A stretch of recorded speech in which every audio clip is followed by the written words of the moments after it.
దారుణం. తెలంగాణ ఎక్కడి దాకా తీసుకెళ్తారని ఆ మిత్రులారా ఎవరైనా విలువైన సలహాలు సూచనలు ఇస్తే దయచేసి కామెంట్ బాక్స్లో పెట్టండి.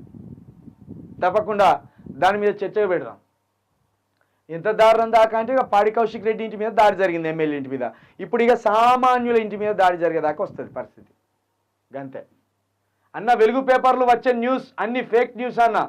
ఇది పవన్ కుమార్ గౌడ్. అవును మిత్రమా, ఇతను ఎట్లా ముఖ్యమంత్రో ఈ రాష్ట్రానికి ఎక్కడికి తీసుకుపోతాడో తెలుస్తలేదు.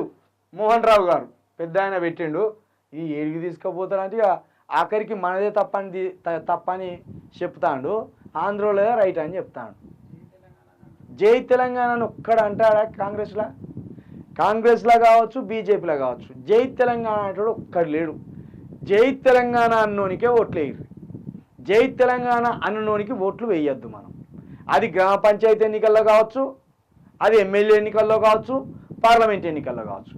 చేతులారా మన కంచంలో మనమే మన్ను పోసుకున్నాం. అన్నగారు మీరు సీతప్ప నవీన్ గారి మధ్య మళ్ళా బీసీ నినాదంతో మళ్ళీ ఎవరినైతే తిడతాడు వాళ్ళ కాళ్ళ దగ్గర బీసీ నినాదం పదవి కోసం ఇవాళ బీసీలో మొత్తం వాడు యూట్యూబ్ ఛానల్లో ఈ మధ్య మీటింగుల్లో పాల్గొంటూ రాజీనామా అని డ్రామాలు అల్లుతున్నాడు. మీకు అర్థమైంది కదా బ్రదర్. ఇప్పుడు మన ఆంజనేయులు గారు వాడు బీసీ నినాదం అని ఎత్తుకునేది మంత్రి పదవి కోసం. మళ్ళీ బీసీ నినాదంతో మళ్ళీ రెడ్డిల కాళ్ళ దగ్గరికి పోయి అక్కడ మంత్రి పదవి అంటాడు. ఆ రెడ్డిల దగ్గర ఈ బీసీ నినాదాన్ని కుదబెట్టి ఒక మంత్రి పదవి ఇస్తే తీసుకొని పట్టుకొని వస్తాడు వాడు. అదే పని వాంది. వాడు ఏమంటాడు, మొన్న అవసరమైతే కేసీఆర్ తోటి దగ్గరికి కూడా పోయి నేను మాట్లాడుతా అంటాడు. మళ్ళీ కేసీఆర్ కాళ్ళెందుకు పట్టుకుందానికి పోతాను? కేసీఆర్ సర్వనాశనం చేసినంతగా తెలంగాణలో ఎవ్వరు సర్వనాశనం చేయలేదని నువ్వే అన్నావు. మళ్ళీ కేసీఆర్ కాళ్ళ దగ్గరికి ఎందుకు బ్రదర్? నిన్నంతా పెద్ద మీటింగ్ జరిగింది, అండ్ ఒక్కసారి కూడా జై తెలంగాణ లేదు ఈ ముఖ్యమంత్రి అనడు. ఎందుకు అంటాడు? తెలంగాణ ఉద్యమంలో ఉన్నోడు అయితేనేమో ఆ పౌరుషం ఉండు, తెలంగాణ వాదం ఆయన నరాలు ఉంటేనేమో ఆయనకుండు అది. కాబట్టి తెలంగాణ అన్నాడు, జై తెలంగాణ అన్నాడు, ఏదన్నాడు జై సోనియమ్మ, జై రాజీవ్ గాంధీ, జై ఇందిరాగాంధీ, గిదే. అవసరమైతే జై చంద్రబాబు అంటాడు కావచ్చు, కానీ జై తెలంగాణ అయితే అన్నాడు. హాయ్ ప్రవీణ్ అన్న, good morning. Good morning Srinu రేగు.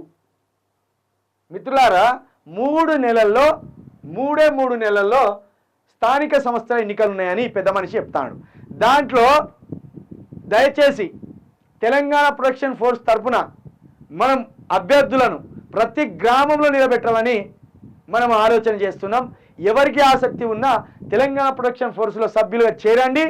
తెలంగాణ ప్రొడక్షన్ ఫోర్స్ని క్షేత్రస్థాయిలోకి వెళ్ళడానికి, ప్రజా సమస్యల పట్ల పోరాటం చేయడానికి మీ వంతు సహాయంగా, మీ వంతు బాధ్యతగా ఒక రూపాయిని డొనేట్ చేయండి. మీకు ఎంత సాయం చేయాలనుకుంటే మేము అంత కొట్లాడతాం. నిన్నగాక మొన్ననే నా మీద 3 కేసులు అయినాయి కదా, చూసిండ్రు కదా. కాబట్టి ఆ కేసులను కొట్లాడుతూనే ప్రజా సమస్యల మీద కొట్లాడతాం, ఈ ఆంధ్ర సెటిలర్ లీడర్ల మీద కొట్లాడతాం, తెలంగాణ వాదం మీద కూడా మరొకసారి కొట్లాడతామని మీ అందరికి తెలియజేస్తూ, తెలంగాణ ప్రొడక్షన్ ఫోర్సులో నెంబర్ ఇచ్చిన ఇక్కడ సభ్యులుగా చేరండి. అదేవిధంగా తెలంగాణ ప్రొడక్షన్ ఫోర్స్కి మీ వంతు సాయాన్ని కూడా చేయాలని కోరుకుంటూ ఇది ఇవాల్టి మార్నింగ్ న్యూస్.